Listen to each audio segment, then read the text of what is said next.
సనాతన ధర్మంలో పూజ చేస్తే అందరూ బాగుండాలని చేస్తారు తప్ప మా ప్రసాదాలు తిన్న వాళ్ళకే పూజ బాగుండాలి, మేమెవరికి ప్రార్థనలు చేస్తామో వాళ్లే బాగుండాలి, మా ప్రసాదాలు తినని వాళ్ళు పాడైపోవాలి, ఇంకోటి ప్రసాదాలు మాకక్కర్లేదు. ఇలాంటి పూజలు సనాతన ధర్మమునందుండవు. అందరూ బాగుండాలని పూజ చేస్తారు. అందుకే లోకా సమస్తా సుఖినో భవంతు, అందరూ బాగుండాలి. ఈశ్వరుణ్ణి వ్యతిరేకించిన వాళ్ళు కూడా బాగుండాలి, వాళ్ళల్లో కూడా మార్పు రావాలని పూజ చేస్తారు. అందుకు 108 నామాలు.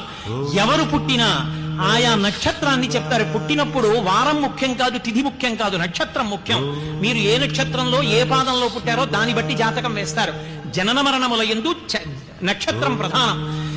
27 నక్షత్రాలు, ఒక్కొక్క నక్షత్రానికి 4 పాదాలు. 27 × 4 108 పాదాలు. ఈ లోకంలో ఎక్కడ ఏ ప్రాణి పుట్టనివ్వండి, 4 కాళ్ళున్నది, 2 కాళ్ళున్నది, ఎవరు పుట్టినా ఈ 27 × 4 108 నక్షత్ర పాదముల యందే పుట్టి ఉంటారు.